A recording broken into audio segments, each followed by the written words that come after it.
Drones are being manufactured in huge numbers during the war in Ukraine because they are cheap, deadly, and one of the main reasons why Ukraine believes it can resist the Russian army's advance this year and in the future, Reuters writes.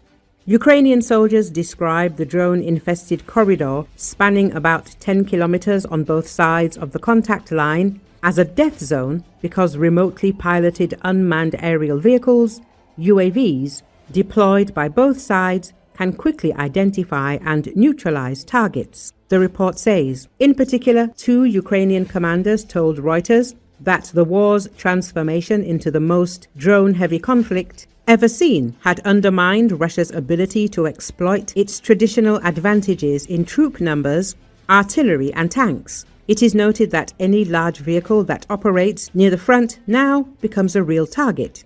So this means that the Russian occupiers are no longer able to advance quickly as they did in 2022. The enemy sees you completely, no matter where you are going or what you are driving, said Alexander Dmitriev, founder of the system that centralizes video feeds from more than 15,000 Ukrainian military drone crews on the front lines, OCHI. As Ukrainian commanders say, Russia has adapted its tactics because of this, and its troops are now attacking in small groups of 5 or 6 people on motorcycles or quad bikes to locate Ukrainian positions. Also, against the backdrop of President Donald Trump's statements about military aid supplies to Ukraine, which will be paid for by Europe, Reuters sources believe that Ukrainian armed forces soldiers will be able to continue fighting and resist Russia, even if the United States no longer provides weapons. In turn, Polish expert Konrad Muzyka, who has visited the front several times, said that Ukraine is concentrating on undermining the strength of Russian attacks. However, he stressed that Ukrainian troops currently do not have the ability to carry out their own offensive. According to the expert, despite the fact that drones have changed the battlefield, we should not forget about artillery and mortars. To do the same damage as an artillery shell, you need to launch dozens of drones. Drones can fill the gaps to some extent and provide a little breathing space, but they will not replace artillery, Muzyka emphasized.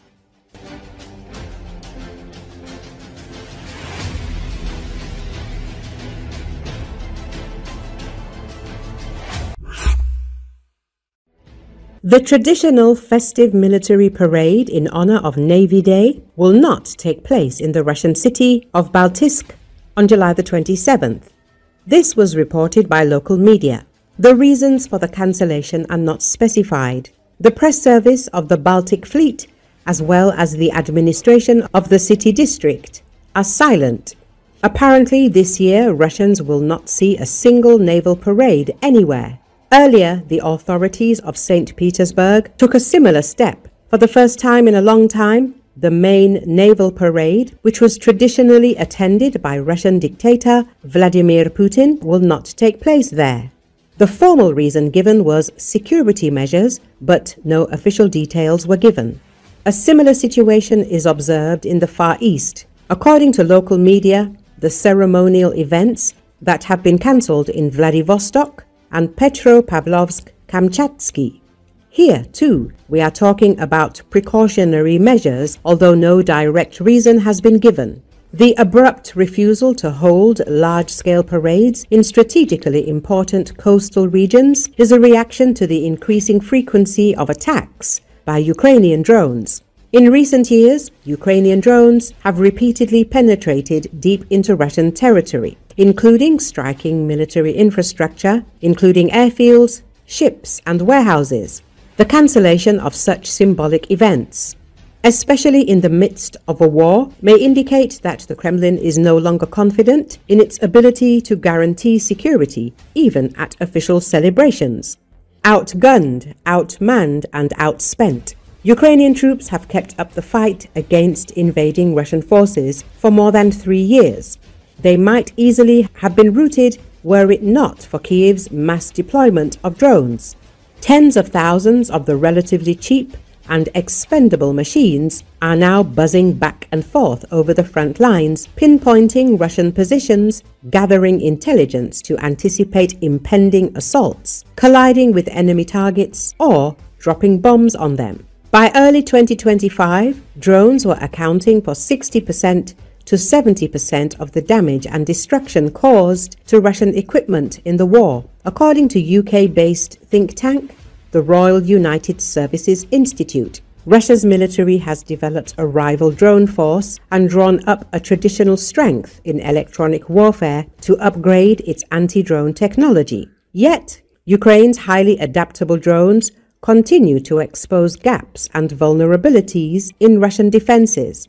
In early June, drones launched from trucks hit airfields as far from the front as Siberia, damaging part of Russia's nuclear-capable long-range bomber fleet, according to Ukrainian officials.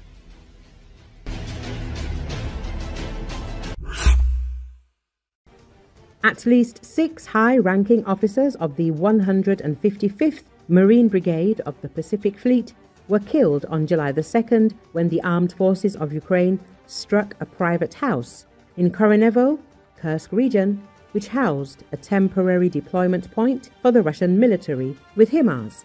The calculation was conducted by Nova Gazeta Europe, based on open sources. The Defense Ministry initially confirmed the death of Major General Mikhail Gudkov, Deputy Commander-in-Chief of the Russian Navy for Coastal Forces and Artillery. The ministry said it happened on July the 2nd on the border of the Kursk region with Ukraine. Putin awarded the military man the Gold Star Medal for the second time, already posthumously. Thus, Gudkov became the first in history twice hero of Russia. Appointing the general to the post of Deputy Navy Chief in March, Putin said that he would command the entire fleet's marine infantry as well as missile and artillery coastal forces. The president called the 155th Brigade one of the best in the Russian armed forces. The unit is stationed in Primorsky Krai. The head of the region, Oleg Kozemyakov, said that along with Gudkov, his loyal comrade, Lieutenant Colonel Nariman Shikaliev, who had served under contract in the Marines since the beginning of the war, died. The officer was buried in Derbent on July the 5th. The administration of a district in Chuvashia reported on July the 11th a farewell to Colonel Sergei Ilyin of the 155th Brigade, as reported by RIA Novosti. On the same day, Barnaul authorities published an obituary for second-rank Captain Alexander Shipunov. Another officer killed was Brigade Chief of Staff Colonel Leonid Bashkadin from Kursk. He was reported by the veterans organization Combat Brotherhood. And on July the 7th, a post about the death of Bashkadin's aide, Major Shamil Murtazaliev, in the Kursk border region of Dagestan appeared in the Telegram channel of the Botlishki district of Dagestan. According to the Ashes Kursk Public, a total of 12 Russian military personnel were killed in the AFU strike on the field headquarters in Koronevo. An obituary from the veteran organization Typhoon said that 4 missiles flew into the forward command post, and in addition to Gudkov, at least 10 people were killed, many of whom were senior officers, the new brigade commander, his deputies, battalion commanders, and service chiefs. Kommersant's source claimed that the fire raid took place during a formation of personnel. The 155th Brigade was involved in the invasion from the beginning. According to Ukrainian military intelligence, the unit's Marines were involved in the killing of civilians in Bucha, Irpin, and Gostomel in the Kiev region, as well as the shooting of prisoners of war. In August 2024, the military brigade published a video with the head of a Ukrainian soldier impaled on a stake.